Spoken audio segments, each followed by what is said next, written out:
ঝটপট বিকালের নাস্তায় কিংবা বাচ্চাদের টিফিনের জন্য আজকের এই নাস্তাটি বা টিফিনটি খুবই মুখরোচক এবং সুস্বাদু, তাছাড়া হেলদিও বটে।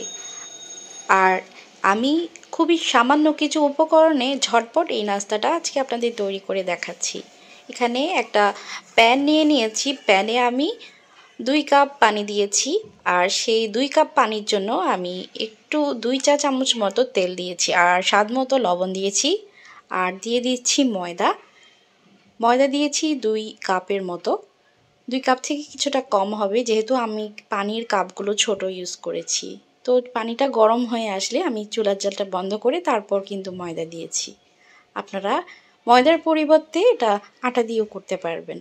তো ডোটা রেডি করে আমি এক পাশে ঠান্ডা হওয়ার জন্য রেখেছি, অবশ্যই ঢেকে রাখবেন। তো এখানে আরেকটা প্যান বসিয়ে দিয়েছি চুলায়, আর তাতে সামান্য কিছু তেল দিয়ে আদা এবং রসুনের পেস্ট দিয়েছি। এটা আমি কুচি করা ছিল, কুচি করাটা দিয়েছি।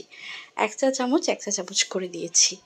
এরপর পেঁয়াজ কুচি, একদম মিহি কুচি আমি প্রায় হাফ কাপ দিয়েছি, আর ঝালের জন্য কাঁচামরিচ একেবারে চিকন চিকন করে দিয়েছি।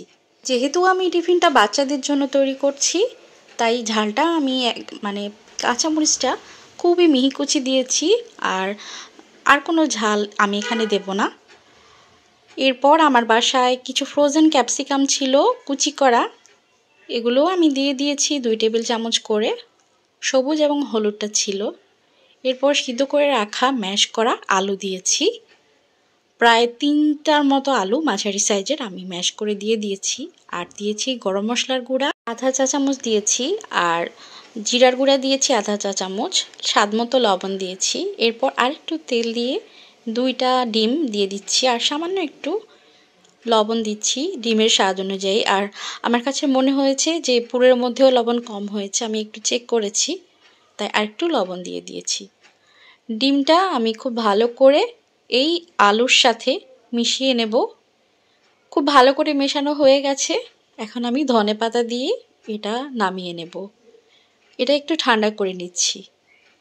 আর তৈরি হয়ে গেল আমার মজাদার পুর। আপনারা এখানে গরম মশলার পরিবর্তে চাট মশলাটাও দিতে পারবেন। আমার ময়দার খামিরটা কিন্তু আমি ভালো করে মথে নিয়েছি অফ ক্যামেরায়, আর এরকম শেপ করে নিয়েছি। সবগুলো চেষ্টা করবেন একই শেপের করার, তাহলে সবগুলো সমান হবে। একটু তিল নিয়ে নিয়েছি, আর তিল দিয়ে বেলার চেষ্টা করবেন। নিচে দিয়ে তেল আর উপরে সামান্য একটু ময়দা ছিটিয়ে দিয়েছি। যেটাই আছে হাতের কাছে ময়দা অথবা আটা সেটা হালকা দিবেন, অথবা ময়দা না দিলেও সমস্যা নেই, তিল দিয়ে বেলার চেষ্টা করবেন। মাঝখানে পুরটা দিয়ে দিয়েছি। রুটিটা মোটামুটি মাঝখানটা একটু মোটা রাখবেন, আর পাশের যে সাইজগুলো আমরা যেরকম করে ডাম্পলিং বা মোমো তৈরি করি, মাঝখানের পাশটাতে একটু মোটা রাখি, আর পাশের যে এজগুলা সেগুলো একটু চিকন করে রাখি, পাতলা করে রাখি, সেরকমই। এরপর কিভাবে করেছি দেখতে পেয়েছেন, হাত দিয়ে চেপে চেপে আমি একটু পুরির মতো করে বেলে নিয়েছি। তবে আপনারা চাইলে বেলনি দিয়েও বেলে নিতে পারেন। তো আমি এগুলো এখন ভেজে নিচ্ছি। একদম শ্যালো ফ্রাই করব, অনেক বেশি তেলে ভাজবো না। ডুবো তেলে ভাজলে এগুলো দেওয়ার সাথে সাথেই কিন্তু ফুলে যাবে। তো আমি ডুবো তেলে ভাজছি না, যেহেতু হেলদি নাস্তা তাই হেলদিভাবেই করার চেষ্টা করছি। আর আপনারা যদি মনে করেন যে এটা তেল দিয়ে করাটা হেলদি না, সেই ক্ষেত্রে আপনারা চাইলে একটু তেলে নিতে পারেন। এই যে দেখেন একপাশে একটু তেল বেশি হয়েছে, যার কারণে এই পুরিটা খুব ভালো করেই ফুলেছে। তৈরি করার সময় যদি একটু ফাটা বা কোনো ছিদ্র থাকে, তাহলে দেখা যাবে এগুলো ফুলবে না, কম ফুলবে। কিন্তু যদি আপনারা